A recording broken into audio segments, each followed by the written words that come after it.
Alright, so at this point we all know about America's favorite pastime. And no, I'm not talking about baseball. Obviously, I'm talking about scrolling through Zillow listing of houses that you can't afford. Now, anybody who watches my videos know how much I appreciate Zillow.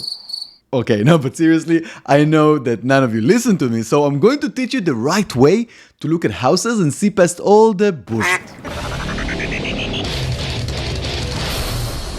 Howdy everyone, it's Oreo Cannon, and let me start by saying that this video is applicable for any type of house search: primary residence, investment property, or unobtainable dream home. Let's start with the tools. So while Zillow is a great tool for browsing through pictures, it's a suboptimal tool for getting accurate and reliable data. Now, when you're seriously searching, you should have your Realtor connect you to their multiple listing service, the MLS. And yes, I am fully aware that the UI looks like it's from 2005, proudly designed by Stevie Wonder, but the data is accurate and updated. So if you absolutely despise the looks, and I can blame you, make sure to vet properties from Zillow and friends by looking at the MLS as well, so you don't end up spending time looking at active property from Zillow that is actually under contract. Been there, done that. Moving on to the pre-tour stage, and let's talk about diamond in the rough. So take note of listings without any photos or with ugly or blurry pictures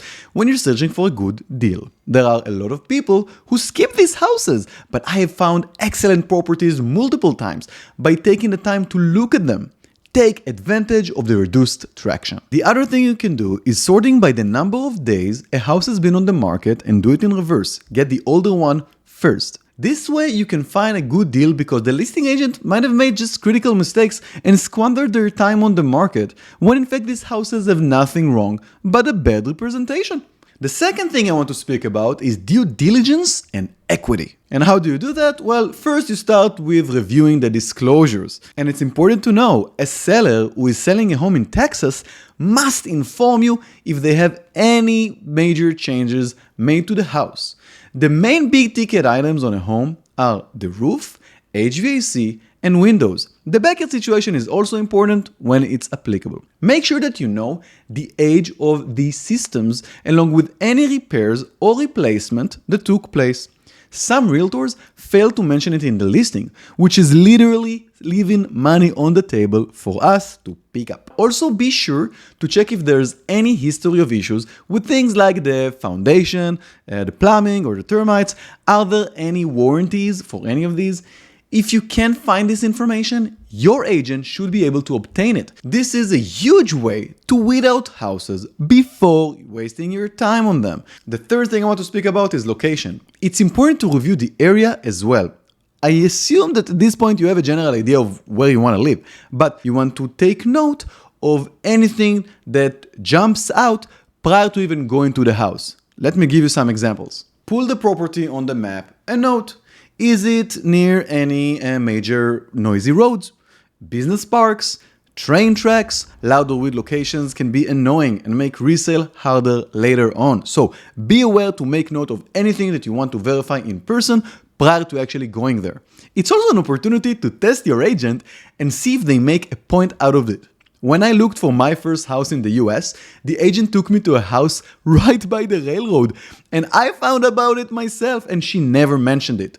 Meaning that she was either not trustworthy or incompetent. Needless to say, neither of these options were acceptable to me. Okay, so you picked out a few houses to look at in person. It's time to put on your Spice Girls playlist, rock music, and head over to do a few tours. When I do a tour, I always drive through the neighborhood with my clients before even going to a house.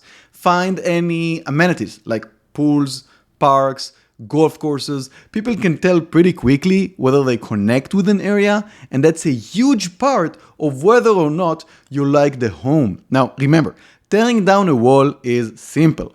Moving a house from a bad neighborhood, kind of impossible. So when at the actual home, conduct a visual inspection. Large cracks in the driveway or throughout the house can indicate foundation problems. Check the windows for fogginess or cracks. This can be expensive to fix later. If the house was staged in the photos, Take special notes of any areas that are covered by rugs or art, as these are sometimes used to hide issues. Be aware of what is a showstopper and what is actually shouldn't be. A terrible layout might be an automatic no. On the other hand, things like purple paint or stained floorings or brown walls and ceilings, true story, can be an opportunity. These are cheap and easy fixes and, well, they can be a chance to get a good deal for looking past what other people want. If you're looking at a flip house, it is important to pay extra attention. If you don't know whether a house is a flip or just updated, ask your agent to check their listing history. Some flippers are good, but many cut corners and use cheap materials in an effort to maximize their profits. Look at the material used and the finishes to get an idea of the quality of the work. Are the cabinets new or just painted? Did they update the baseboard? These are small items but often show the quality of a flip as a whole. Alright, next item in line, prepare to engage. So you've toured houses and fallen in love with the perfect one. Now for the fun part, more work. Before putting in an offer, it's important to do your due diligence on the home. Is the house in an HOA? Check the monthly dues. If this is for investment, make sure that there are no restrictions or leasing the property. If it's for an STR, consider that both HOAs and city codes can enforce restrictions and ensure your plan are applicable. Look at the tax rate. Taxes can vary a lot in Texas, so be aware that what you are buying into to avoid surprises.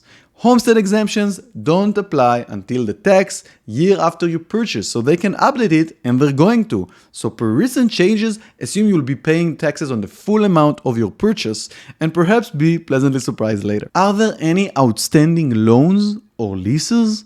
If a house has solar panels, this is particularly important to check out and you want to make sure that they're going to be paid full at closing by the seller. Is the house priced well? Well, ask your realtors to run a comparative market analysis CMA and review the comps with you. Make sure that proper adjustments are made according to the differences between the properties. I highly suggest to do the CMA live with the realtor. Don't let them send it to you. You want to look at the data together. You want to make sure that everything is being adjusted accordingly and everything is being accounted for and nobody is cherry picking the properties that present a nice story for you to execute on. Now, this portion is a bit tricky. So CMAs and adjustments can be subjective in nature, and it can be hard to determine if the realtor's opinion is unbiased or salesy. Is that a word? I personally keep track of every pre-offer CMA I run and later compare it with the actual figures. I'll share it here somewhere. So I can track and refer to my own performance.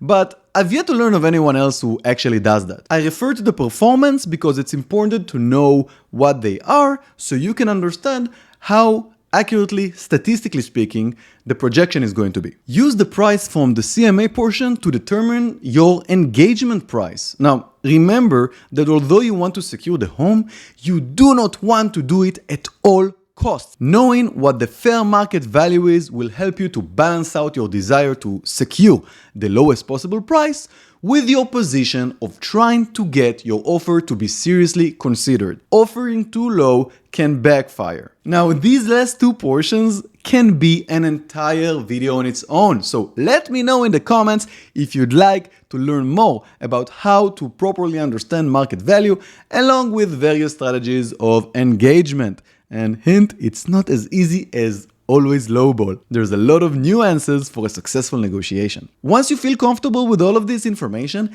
it is time to put an offer on the house. A good realtor should do a lot of this for you, but many don't. This is why it's so important to be in the know before entering this process. Now, as always, if you have further questions, I am available both in the comments down below and on the social media.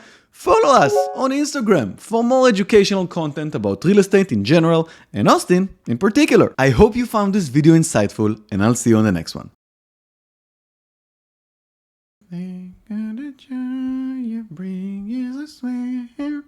Yes, I swear.